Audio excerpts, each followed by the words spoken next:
Media circle நேயர்களுக்கு வணக்கம். இன்றைக்கு நம்ம நேர்காணலுக்காக ஆஸ்கார் மூவிஸ் தயாரிப்பாளர் பாலாஜி பிரபு அவர்கள் நம்மோடு இருந்திருக்கிறார். அவரோடு பேசலாம். சார் வணக்கம். வணக்கம். ஜனநாயகம் திரைப்படம் நம்ம பேசிக்கிட்டு இருக்க வேலை வரைக்கும் பார்த்தீங்கன்னா எப்போது ரிலீஸ் ஆக போகுது அப்படிங்கிறதா எல்லோருடைய கேள்வியாகவும் இருக்குது. உயர்நீதிமன்ற தீர்ப்புக்கு எதிராக உச்சநீதிமன்றம் தயாரிப்பு நிறுவனம் சார்பாக போயிருந்தாங்க. நேற்று பார்த்தீங்கன்னா எங்களை கேட்காம எந்த ஆர்டர் உத்தரவிடக்கூடாதுன்னு சொல்லிட்டு கேவியட் மனு சென்சார் போர்டு தரப்பாக இது பண்ணிட்டாங்க. இன்னைக்கு லேட்டஸ்ட் அப்டேட் என்னன்னா 19ஆம் தேதி சுப்ரீம் கோர்ட்டில் இந்த வழக்கு வரப்போகுது. வழக்கு அடுத்த கட்டமாக எப்படி போகுதுன்னு நினைக்கிறேன். அதாவது சென்சார் போர்டு ஏன் இவ்வளோ வீரியம் காட்டுறாங்க இந்த வழக்கில் அப்படின்னு தெரியல. இங்கே பார்த்தீங்கன்னா முதல்ல சென்சார் சர்டிஃபிகேட் கொடுக்குறதா சொல்லியிருக்காங்க யூஏ. அதுக்கப்புறம் பார்த்தீங்கன்னா ரிவைசிங் கமிட்டிக்கு அனுப்பணும்னு சொல்லியிருக்காங்க. இவங்க கோர்ட்டுக்கு போனதுக்கப்புறம் பார்த்தீங்கன்னா அங்கே அரசாங்க வக்கீல் ஆஜராகி சென்சார் போர்டு சார்பாக அவங்களுடைய வாதங்களை வச்சாங்க. சென்னை நீதிமன்றத்தில் பார்த்தீங்கன்னா நீதிபதி ஆஷா பார்த்தீங்கன்னா யூஏ கொடுத்துருங்கன்னு சொன்னாங்க. மறுபடியும் இமீடியட்டாக பார்த்தீங்கன்னா மேல்முறையீடுக்கு போனாங்க. பெஞ்சுக்கு வந்துச்சு. உச்சநீதிமன்றத்தில் வழக்கு தொடுக்க போகிறாங்க, நம்பர் ஆக போகுது அப்படின்னு சொன்னோன்னே கேவியட் போட்டாங்க. ஏன் இவ்வளோ ஆர்வம் காட்டுறாங்கன்னு தெரியல. அதாவது பொதுவாக பார்த்தீங்கன்னா ஒரு படம் அதில் ஏதாவது பிரச்சனை அப்படின்னா அது கட்ஸ் கொடுப்பாங்க. அந்த தயாரிப்பாளர் ஏற்றுக்குவார், அந்த இயக்குனர் ஏற்றுக்குவார், சரின்னு சொல்லிட்டு சென்சார் சர்டிஃபிகேட்டை கொடுத்துருவாங்க. ரொம்ப தேச விரோத கருத்துக்கள் இல்லைன்னா பார்த்தீங்கன்னா இந்த கருத்து வந்தால் பார்த்தீங்கன்னா நாட்டு மக்களுக்கு ஆபத்து அப்படிங்கிற மாதிரி கருத்துக்கள் இருந்துச்சுன்னா அந்த மாதிரி படங்களுக்கு தடை செய்வாங்க. ஒரு உதாரணத்துக்கு நம்ம சொல்லணும்னு வச்சுக்கோங்களேன், குற்றப்பத்திரிகை ஒரு படம், அது ஆர்கே செல்வமணி டைரக்ட் பண்ணியிருந்தாரு. ராஜீவ்காந்தி கொலை சம்பந்தமாக எடுக்கப்பட்ட படம். அன்னைக்கு ராஜீவ்காந்தி கொலை வழக்கு நடந்துக்கிட்டு இருந்த காலத்திலேயே இந்த படத்தை எடுத்து முடிச்சிட்டாங்க. அந்த நேரத்தில் இந்த படத்தை வெளியிட முடியாது அப்படின்னு சொல்லிட்டு தடை விதிச்சிருந்தாங்க. அந்த படம் வெளியிடவே முடியாமல் பல வருஷங்கள் தவிச்சிட்டு இருந்தாங்க. கிட்டத்தட்ட பார்த்தீங்கன்னா 16-17 வருஷத்துக்கு அப்புறம் பார்த்தீங்கன்னா அந்த வழக்கெல்லாம் முடிஞ்சதுக்கப்புறம் நீங்கள் வெளியிட்டுக்கலாம் அப்படின்னு சென்சார் சர்டிஃபிகேட் கொடுத்துட்டாங்க. ஆனால் என்ன பிரயோஜனம்? அந்த படம் வந்ததும் தெரியாது, போனதும் தெரியாது, அப்படியே ஆகிப்போச்சு. அதே மாதிரி பார்த்தீங்கன்னா தேன்கூடுன்னு ஒரு படம், அது பார்த்தீங்கன்னா கலாப காதல்னு ஒரு படம் வந்துச்சுல, இந்த ஆரியா படம். அந்த படத்தினுடைய இயக்குனர் இகோர் டைரக்ட் பண்ணியிருந்தார். அது பார்த்திங்கன்னா ஒரு ஈழத்தமிழர் பற்றின ஒரு கதை. அந்த நேரத்தில் ஈழப்போர் நடந்துக்கிட்டு இருந்துச்சு. அதனால் இந்தியாவும் இலங்கையும் நட்புறவில் இருக்கிற நாடு. அதனால் இந்த படத்துக்கு சென்சார் சர்டிஃபிகேட் கொடுக்க முடியாதுன்னு கொடுக்க மறுத்துட்டாங்க. அதுக்கப்புறம் எவ்வளோ போராட்டங்கள் நடந்தது. ஆனால் சென்சார் சர்டிஃபிகேட் அந்த படத்துக்கு கொடுக்கப்படல. ஆனால் உலக நாடுகளில் பார்த்திங்கன்னா அந்த படம் வெளியாச்சு. வேறு நாடுகளில் வேறு சென்சார் அது வாங்கி வெளியிட்டுட்டாங்க. ஸோ இப்படி சில சிக்கல்கள் வந்திருக்கு. சில நேரங்களில் பார்த்திங்கன்னா இப்போ பார்த்திங்கன்னா சமீபத்தில் மனுஷின்னு ஒரு படம் இருக்குது பார்த்திங்களா, அந்த கோபி நயனார் படம். அந்த படத்துக்கு சென்சார் சர்டிஃபிகேட் கொடுக்கறதுக்கு மறுக்கிறாங்க. அதுக்கு சில காரணங்கள் சொல்லப்படுது. இன்னொரு பக்கம் பார்த்திங்கன்னா எஸ்ஜே சூர்யா அவர் ஆ அப்படின்னு ஒரு படம் எடுத்தார்னு நினைக்கிறேன். அது வந்ததும் தெரில, போனதும் தெரில. அந்த படத்தில் சென்சார் ஆஃபீஸர்ஸ் படத்தை பார்த்துட்டு எஸ்ஜே சூர்யாட்ட பேசுகிறாங்க. ரொம்ப வல்கராக இருக்குது படம், நிறைய ஆபாச காட்சிகள் இருக்குது அப்படின்னு சொல்லி பல காட்சிகளை நீக்க சொல்லி வற்புறுத்துறாங்க. எஸ்ஜே சூர்யா அதுக்கு எதிர்த்து போராடுறாரு. அங்கே என்ன ஆகுதுன்னா 2 பேருக்கும் ஒரு வாக்குவாதம் ஏற்பட்டு செல்ஃபோனை அந்த சென்சார் ஆஃபீஸர்ஸ்க்கு முன்னாடி தூக்கி ஓங்கி பெஞ்சில் அடிச்சுட்டு கிளம்பி போயிடுறாரு. அதுக்கப்புறம் அந்த சென்சார் சர்டிஃபிகேட் கொடுக்க மறுத்தாங்க. பல போராட்டத்துக்கு அப்புறம் பார்த்திங்கன்னா அது சென்சார் கொடுத்துட்டாங்கன்னு நினைக்கிறேன். அந்த படமும் பார்த்திங்கன்னா வந்ததும் தெரியாது, போனதும் தெரியாது. இந்த மாதிரி ஏதாவது இந்த சென்சார் சர்டிஃபிகேட் முதல் கட்ட தணிக்கை இருக்குது பார்த்திங்களா, அங்கே இந்த இயக்குனர் தயாரிப்பாளருக்கு பேச்சுவார்த்தை நடத்தும் போது வேறு ஏதாவது இந்த சென்சார் போர்டு ஆஃபீஸர்ஸ்குள்ளே ஏதாவது ஈகோ ஷூட் ஆகிற மாதிரி ஏதாவது விவாதங்கள் நடந்துச்சா அப்படின்னு நமக்கு தெரில. இப்போ என்ன சொல்கிறாங்கன்னா அந்த எக்ஸிக்யூட்டிவ் ஆஃபீஸர், அந்த தலைமை ஆஃபீஸர் ஓகேன்னு சொல்லிட்டாரு. 3 உறுப்பினர்கள் ஓகேன்னு சொல்லிட்டாங்க. ஒருத்தர் மட்டும் ஓகே இல்லை, நான் இது கொடுக்கக்கூடாது, இது இராணுவ ரகசியங்களை வெளிப்படுத்துகிற மாதிரி இருக்குது, தவறாக பயன்படுத்தியிருக்காங்க, சிம்பிள்களை பயன்படுத்துகிறாங்க அப்படின்னு சொல்லிட்டு அவரே மேல்முறையீடுக்கு கேட்டிருக்காரு, லெட்டர் அனுப்பிச்சிருக்காரு. அதாவது டெல்லியில் இருக்கிற ரீஜனல் சென்சார் ஆஃபீஸருக்கு லெட்டர் அனுப்பிச்சிட்டாரு. ஸோ அப்படி தான் இது தடைபட்டு ரிவைசிங் கமிட்டிக்கு அனுப்பலான்னு இருக்கும்போது பார்த்திங்கன்னா கோர்ட்டுக்கு வந்துட்டாங்க. கோர்ட்லேயும் பார்த்திங்கன்னா இவங்களுக்கு எதிர்த்து கடுமையாக போராடுறாங்க சென்சார் போர்டு. ஏன் இவ்வளோ கடுமை காட்டுறாங்க அப்படின்னு நமக்கு தெரில. அதாவது பலவிதமான டிபேட் இன்றைக்கி சோஷியல் மீடியாவில் போயிட்டுருக்கு. அதாவது பிஜேபி அழுத்தம் கொடுக்குறாங்க, விஜய் அவங்களோட இணைஞ்சிக்க சொல்லி அழுத்தம் கொடுக்குறாங்க, அவங்களுடைய பி டீமாக இருக்கிறதுக்கு விஜய் கேட்குறாங்க, அதுக்கு விஜய் மறுக்கிறாரு அப்படின்னு ஒரு பக்கம் சொல்கிறாங்க. இப்படி பல காரணங்கள் இருந்தால் கூட ஒரு படம், இப்போ ஜனநாயகனே நம்ம எடுத்துகிட்டு பேசுவோமே, அதுதான் இப்போ சென்சார் வழக்கில் சிக்கியிருக்கு. ஜனநாயகனை பொறுத்த வரைக்கும் பார்த்தீங்கன்னா அது பகவந்த் கேசரி அப்படின்னு ஒரு படத்தினுடைய ரீமேக். அது பாலையா நடித்த படம். அந்த படத்தை பார்த்தீங்கன்னா அதில் ஒன்றுமே கிடையாது. அதில் பார்த்தீங்கன்னா ஒரு சோஷியல் மெசேஜ் தான். அதில் வேறு ஒன்றும் பிரமாதமாக ஒன்றும் இருக்காது. இன்னும் சொல்லப்போனால் அதாவது இருக்கிறதுலே பார்த்தீங்கன்னா மசாலா படம். பக்கா மசாலா படம்னு சொல்லுவாங்களா, ஆட்டம் பாட்டம் வெட்டு குத்து அந்த மாதிரி வர மசாலா படம் தான் வந்து பகவந்த் கேசரி. அதை வந்து விஜய் வந்து எடுத்திருக்கிறார். இன்னைக்கு என்ன சொல்றாங்கன்னா, அந்த அந்த படம் இருக்க அந்த அதாவது அந்த பகவந்த் கேசரியோட டைரக்டர் இருக்கார்ல ரவி அனில்புடி, அவரே வந்து என்ன சொல்லியிருக்காருன்னா, இது வந்து பகவந்த் கேசரியோட கதை தான், அந்த மையக்கருவை வச்சுக்கிட்டு 50%க்கு வந்து பகவந்த் கேசரியோட படத்தை யூஸ் பண்ணியிருக்காங்க. இன்னும் 50% பார்த்தீங்கன்னா விஜய் வந்து அரசியல் பேசியிருக்காரு அப்படின்னு அவரும் வந்து அவருடைய கருத்தை சொல்லியிருக்காரு. ஸோ மொத்தத்தில் பார்த்தீங்கன்னா சார், இது முழுக்க முழுக்க மசாலா படம். இது வந்து ஒரு தேச துரோக படமோ இல்லை தேசத்துக்கு எதிரான கருத்தோ இல்லை, இந்த படம் வந்தால் பார்த்தீங்கன்னா மக்கள் வந்து கெட்டு போயிடுவாங்க, மக்கள் வந்து விஷம் விதைச்ச மாதிரி ஆயிடுவாங்க, அவங்களுடைய மனசில் நஞ்சை விதைச்ச மாதிரி ஆயிரும், அப்படி எந்த கருத்துமே இதில் இருக்கிற மாதிரி தெரியல. இன்னும் சொல்லப்போனால் அந்த பகவந்த் கேசரி படம் இருக்கு பார்த்தீங்களா, அது வந்து மாநில அரசுக்கான நேஷனல் அவார்டு வாங்கின படம். ஸோ அந்த ஒரு கருத்தை மையப்படுத்தி தான் இங்கே நம்ம தமிழில் எடுத்திருக்காங்கன்னு போது இதில் என்ன மோசமாக எடுத்திருக்க முடியும்? அதிகபட்சம் விஜய் என்ன தான் பண்ணியிருப்பார்? ஒன்றுமே பண்ணியிருக்கிறதுக்கு எனக்கு தெரிஞ்சு வாய்ப்பு இல்லை. அவருடைய அரசியலை பேசியிருப்பார், நிச்சயமாக வந்து அவருடைய அரசியலை பேசியிருப்பார். தாவேக்கா இப்போ வந்து எலெக்ஷன் வரப்போது, அதுக்கு வந்து பிரச்சார படமாக ஒரு பகுதி இருக்கலாம். ஆனால் என்ன சொல்கிறாங்க அப்படின்னா, என்டர்டெயின்மெண்ட் ஆக்டுக்குள்ளே வருது, இந்த இந்த இந்த இந்த மாதிரியான விஷயங்கள் என்டர்டெயின்மெண்ட் ஆக்டுக்குள்ளே வருது. மக்கள் வந்து டிக்கெட் வாங்கி படம் பார்க்க தியேட்டருக்கு போகிறதுனால, இந்த என்டர்டெயின்மெண்ட் ஆக்டுக்குள்ளே வரதுனால இந்த மாதிரி அரசியல் நேரடியாக வந்து அரசியல் பேசுகிறது வந்து சினிமாவில் அனுமதிக்க மாட்டாங்க அப்படின்னு சொல்கிறாங்க. அது நீங்கள் புரிஞ்சுப்பீங்கன்னு நினைக்கிறேன். இப்போ நீங்கள் இந்த படத்தை எடுத்து நீங்கள் ஒரு கல்யாண மண்டபத்தில் திரையிட்டு காட்டலாம், அதாவது இலவசமாக திரையிட்டு காட்டலாம். இல்லைன்னா நீங்கள் வந்து ஒரு மாநாடு போடலாம், இல்லை பிரச்சாரம் போடலாம், உங்களுடைய அரசியல் கருத்துக்களை தெரியலாம். சினிமா மூலமாக நேரடியாகவே நீங்கள் அரசியல் தாவேக்காவோட அரசியலை மக்களுக்கு கொண்டு போய் சேர்க்கிற மாதிரி பிரச்சார படமாக இருந்தால் என்டர்டெயின்மெண்ட் ஆக்ட் கீழே அது தடை செய்யலாம் அப்படின்னு சொல்கிறாங்க. புதுசாக வந்த ஆக்டா? இல்லை, ஏற்கனவே உள்ள ஆக்ட் தான். என்டர்டெயின்மெண்ட் ஆக்டுங்கிறது ஏற்கனவே உள்ள ஆக்ட் தான். அதாவது வந்து சினிமா என்னன்னா ஆட்டம் பாட்டம் கொண்டாட்டம், அந்த ஜாலியாக இருக்கிற ஒரு மீடியா. அந்த மீடியாவில் அந்த தணிக்கை வந்து அவசியம். அது எதுக்குன்னா ஆபாசம் அதிகமாகவோ வன்முறை அதிகமாகவோ இல்லை வந்து ஏதோ மதக்கலவரம் வர மாதிரியான ஒரு கண்டென்ட் வந்து வெளியில் வந்துடக்கூடாது அப்படிங்கிறது தான் சென்சார் போர்டோட இது. என்ன சொல்கிறாங்கன்னா, மொத்தத்தில் இது ஒரு என்டர்டெயின்மெண்ட் மீடியா, இது என்டர்டெயின்மெண்ட் ஆக்டுக்கு கீழே வரதுனால ஸோ வந்து நேரடியாக வந்து ஒரு பிரச்சார படத்தை கொண்டு போய் சேர்க்க முடியாது அப்படிங்கிறாங்க. ஸோ அது காரணமாக இதை தடுத்து வச்சுருக்காங்களா அப்படின்னு நமக்கு தெரில.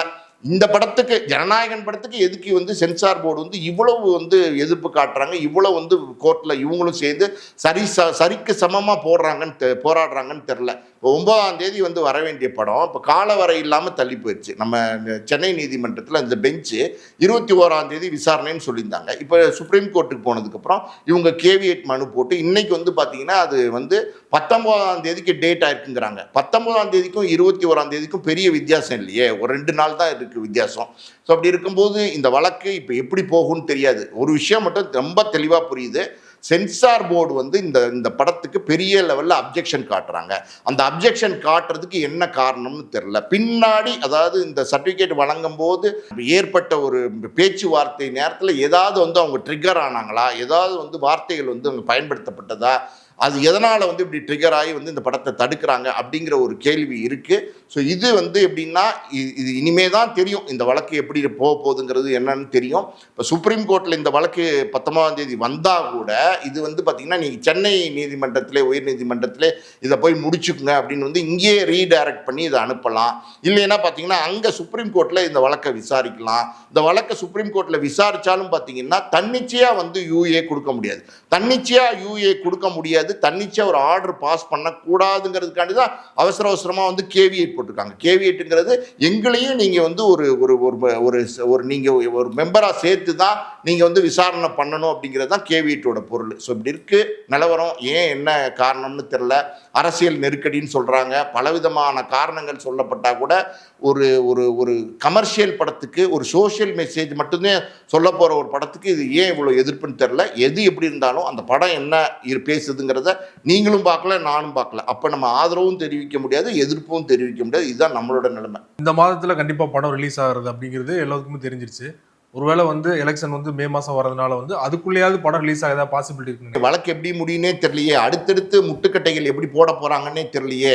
இவங்க வந்து சுப்ரீம் கோர்ட்டுக்கு போயிருக்காங்க. சுப்ரீம் கோர்ட்டில் வந்து சில வழக்குகள் உடனே முடியறதுக்கான வாய்ப்பு இருக்குது, உடனே முடியாமல் தள்ளி போகிறதுக்கான வாய்ப்பு இருக்குது. அது வந்து எப்படி வந்து கோர்ட்டில் வந்து அது நகரப்போகுதுன்னு நமக்கு தெரியாது. இப்போ ஒரு உதாரணத்துக்கு சொல்கிறேன், நான் சென்சார் போர்டு வந்து 4 வாரம் வந்து எங்களுக்கு மறுதணிக்கை பண்ணுறதுக்கு டைம் வேணும்னு கேட்டிருக்காங்க. அதை வந்து நீங்கள் சென்னை உயர்நீதிமன்றத்தில் கொடுக்கலைங்கிறது தான் அவங்களுடைய எதிர்ப்பாக இருக்குது. அதனால தான் அவங்க வந்து சுப்ரீம் கோர்ட்லேயும் அவங்க வந்து அவங்களுடைய எதிர்ப்பை தெரிவிச்சிருக்காங்க. ஸோ அப்படி இருக்கும்போது 4 வாரம் அவகாசம் வேணும்னும் போது அந்த 4 வாரம் அவகாசத்தை கொடுத்து நீங்கள் வந்து படத்தை வந்து பார்த்துட்டு நீங்கள் வந்து தணிக்கை கொடுங்க அப்படின்னு சொல்லலாம். ஆனால் ஒரு கோர்ட் வந்து படத்தை பார்க்காம, அந்த நீதிபதி படத்தை பார்க்காம யூஏ கொடுங்க, ஏ கொடுங்க, யூ கொடுங்க அப்படின்னு சொல்ல முடியாது. ஒருவேளை அப்படி கோர்ட்டே டிசைட் பண்ணுற ஒரு சூழ்நிலை வந்தால் கூட அது நீதிபதிகள் வந்து அந்த படத்தை பார்ப்பாங்க. அப்படி ஒரு ஸ்டேஜ் வந்து அதெல்லாம் தள்ளி தள்ளி தான் போகும். அது வந்து இப்போ ஜனவரிக்கு வராதுன்னு தெரிஞ்சு போச்சு. பிப்ரவரியும் தாண்டி கூட போகலாம். அப்படி பிப்ரவரி தாண்டி போகும்போது என்ன ஆபத்துன்னா, எலெக்ஷன் வந்து அறிவிச்சிருவாங்க. எந்த நேரத்துலையும் பார்த்தீங்கன்னா மார்ச்சில் வந்து எலெக்ஷன் அறிவிச்சிருவாங்க. எலெக்ஷன் ஒன்ஸ் அறிவிச்சிட்டாங்கன்னா அந்த படத்தை வந்து வெளியிடவே முடியாது எலெக்ஷன் முடிகிற வரைக்கும். இதுதான் இப்போ இருக்கிற சூழ்நிலை. இது வந்து விஜய் அரசியலுக்கு வந்ததுனால இந்த முட்டுக்கட்டையா, இல்லை வந்து பார்த்தீங்கன்னா உண்மையாலுமே அதில் ஏதாவது தவறான விஷயங்கள் இருக்கா, அதனால தான் இப்படி பிரச்சனை பண்ணுறாங்களா, இல்லை நான் சொன்ன மாதிரி ஏதோ ஈகோ ட்ரிகர் ஆகிற மாதிரி ஏதாவது வந்து அங்கே விஷயங்கள் நடந்திருக்கா அப்படிங்கிறது நமக்கு தெரியல. நீங்கள் சொன்ன காரணத்தை தாண்டி அரசியல் ரீதியாக பாஜக வந்து கூட்டணிக்கு இழுக்கிறதுக்காக ஒரு அழுத்தம் கொடுக்குறாங்க. அதனால தான் முதல்வர் ஸ்டாலின் அவர்கள் வந்து ஆதரவாக அறிக்கை கொடுத்தாரு. இன்னைக்கு பார்த்தீங்கன்னா ராகுல் காந்தி அவர்களுமே வந்து ஜனநாயகம் திரைப்படத்துக்கு ஆதரவாக ஒரு அறிக்கை விட்டுருக்காரு இல்லையா?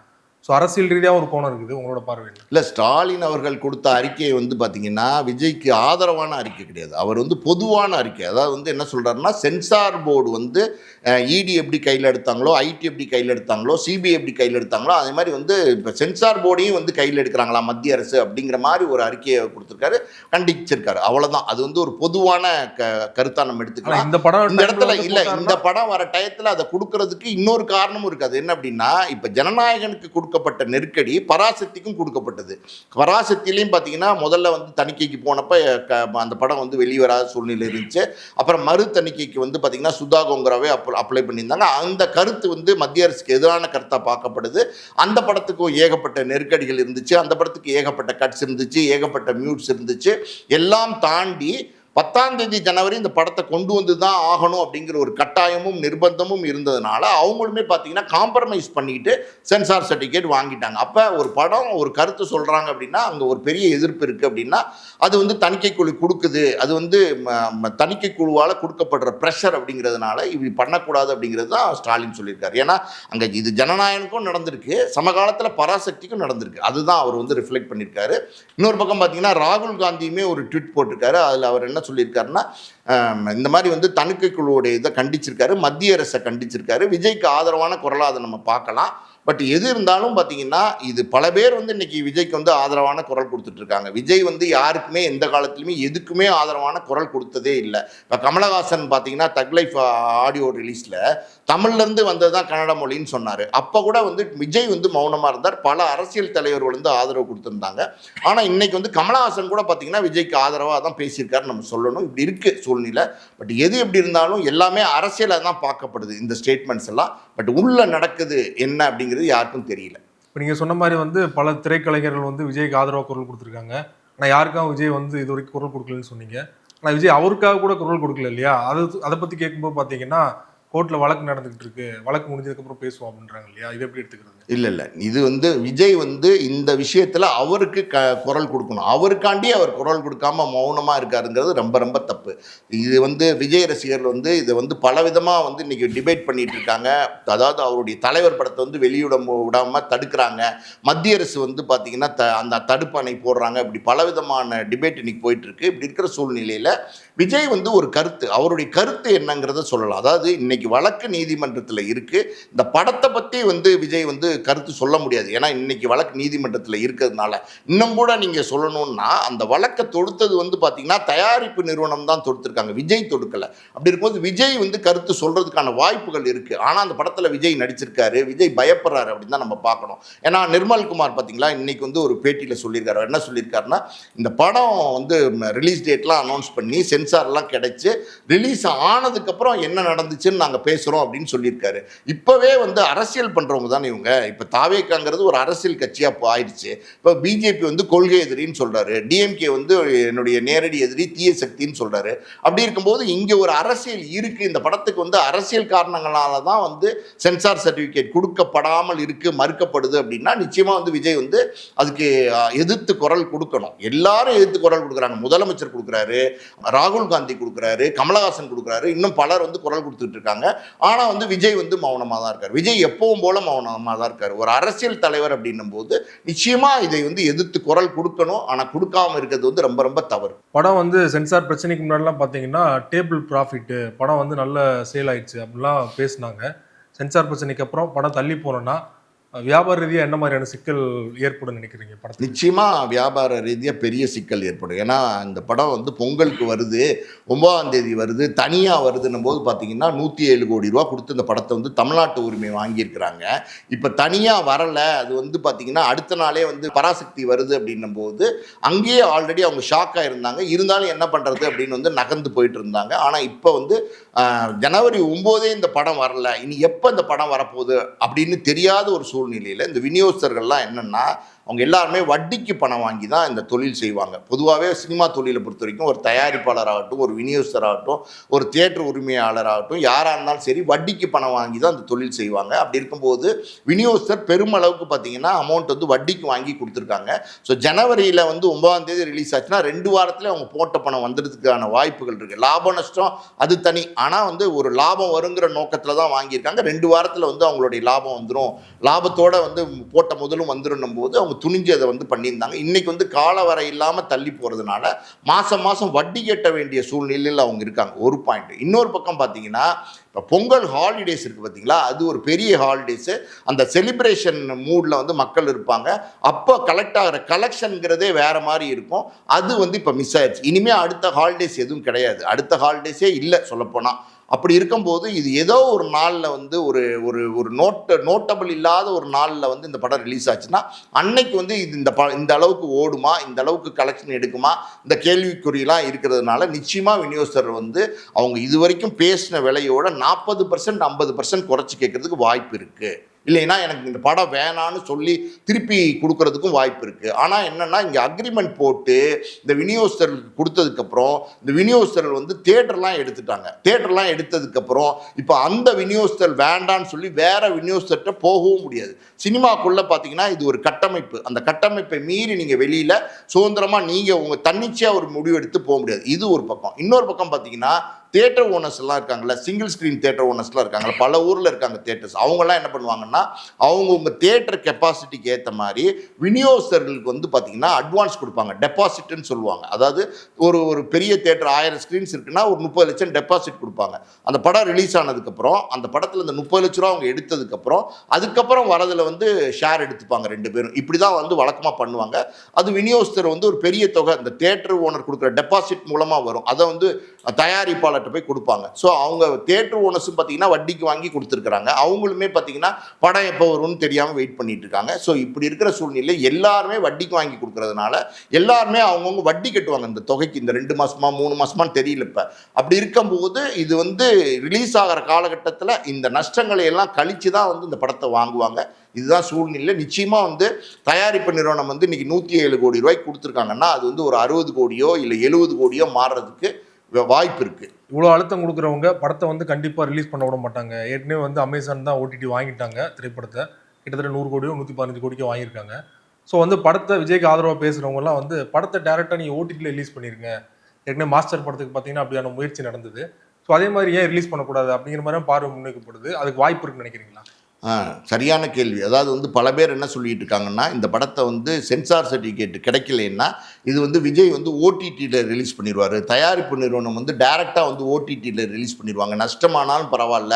அதாவது வந்து தேர்தலுக்கு முன்னாடி இந்த படத்தை கொண்டு போய் மக்கள்கிட்ட சேர்க்கணுங்கிறதுனால ஓடிடியை வந்து சூஸ் பண்ணுவாங்க. ஆனால் அங்கே ஒரு முக்கியமான விஷயத்தை நம்ம பார்க்கணும். அது என்ன அப்படின்னா இந்த ஜனநாயகன் படத்துக்கு வந்து சென்சார் போர்டு வந்து சென்சார் சர்டிஃபிகேட் கொடுக்க மறுத்து இவங்க வந்து கோர்ட்டுக்கு போய் அதுக்கப்புறம் சுப்ரீம் கோர்ட்டுக்கு போய் இப்போ வந்து இந்த கேஸ் நடந்துகிட்டு இருக்கும்போது சென்சார் இப்போ கொடுக்காம இருக்கிற சூழ்நிலையில் இவங்க சென்சார் கேட்குறாங்க. அவங்க வந்து சென்சார் கொடுக்க முடியாது அப்படிங்கிறாங்க. இப்படி இருக்கிற சூழ்நிலையில் ஓடிடி நிறுவனத்தில் இந்த படத்தை வெளியிட முடியுமா வெளியிட முடியாதா அப்படின்னா சென்சார் இல்லாமல் ஓடிடி நிறுவனத்தில் வந்து படத்தை வெளியிட முடியும். ஆனால் இது இவ்வளோ பெரிய சர்ச்சையானதுக்கப்புறம் இங்கே வந்து பார்த்தீங்கன்னா சென்ட்ரல் போர்டுங்கிறது மத்திய அரசினுடைய நிறுவனமாக தான் இருக்குது. அப்படின்னும் போது இந்த ஓடிடி நிறுவனம் இந்த படத்தை மத்திய அரசை எதிர்த்து வெளியிடுற மாதிரி ஆயிரும். இன்னொன்று வந்து கோர்ட்டில் இந்த வழக்கு நடக்கும்போது ஓடிடியில் வந்தால் இது மத்திய அரசினுடைய தோல்வியாகவும் எடுத்துக்கலாம், இது வந்து சென்சார் போர்டினுடைய தோல்வியாகவும் எடுத்துக்கலாம். அப்படி இருக்கும்போது இந்த படத்தை இந்த படத்தை நல்லா கேட்டுங்க, இந்தியாவில் வெளியிடுறதுக்கு தடை விதிக்கிறதுக்கு நம்ம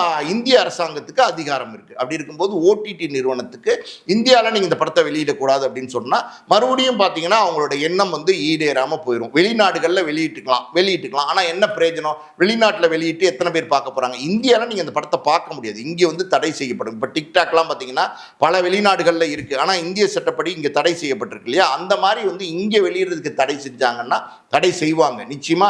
அதை எதிர்த்து நீதிமன்றத்துக்கு போவாங்க. அப்படி இருக்கும்போது நிச்சயமா அந்த ஓடிடி நிறுவனம் இந்த மாதிரியான சிக்கல் வந்துருச்சுன்னா, இந்த மாதிரியான பிரச்சனை வந்துருச்சுன்னா அவங்க அந்த படத்தை வாங்கவே மாட்டாங்க, அந்த படத்தை வெளியிடவே மாட்டாங்க, இந்த மாதிரி ரிஸ்க் எல்லாம் அவங்க எடுத்துக்கவே மாட்டாங்க. எப்பவுமே பார்த்தீங்கன்னா எந்த சட்ட சிக்கலும் இல்லாத வந்து படங்களை தான் அவங்க வாங்குவாங்க. இது மாதிரி வந்து ஓடிடியில் வெளியிட்டு அதை ரிமூவ் பண்ண ஒரு படத்தை நம்ம சொல்லலாம். அன்னபூர்ணின்னு ஒரு படம் நயன்தாரா நடிச்சிருந்தாங்க. அந்த படம் ஓடிடியில் ரிலீஸ் ஆச்சு. ஆனால் அன்னைக்கு வந்து பார்த்தீங்கன்னா பெரிய சர்ச்சையாக மாறினதுனால அதை வந்து ஓடிடியிலேருந்து அந்த கண்டென்ட்டே ரிமூவ் பண்ணிட்டாங்க. இதுதான் இப்போ இருக்கிற சூழ்நிலை. ஸோ ஓடிடியில் ரிலீஸ் ஆகுமா அப்படின்னா ஓடிடியில் ரிலீஸ் ஆகிறதுக்கு வாய்ப்பு இருக்குது. சென்சார் சர்டிஃபிகேட் இல்லாமல் ஓடிடியில் ரிலீஸ் பண்ணலாம். ஆனால் வந்து இங்கே சேலஞ்ச் பண்ணி கோர்ட்டுக்கு போயிருக்காங்க. அப்படி இருக்கும்போது ஓடிடியில் ரிலீஸ் பண்ணுறதுக்கும் பல தடைகள் இருக்கும். நிச்சயமாக இந்தியாவில் வந்து இந்த ரிலீஸ் பண்ணுறதுக்கு அலோவ் பண்ண மாட்டாங்க மத்திய அரசு. ஜனநாயகன் ரிலீஸ் பிரச்சனை தொடர்பாக பல்வேறு விஷயங்களை பண்ணுவீங்க. மிக்க நன்றி சார். நன்றி.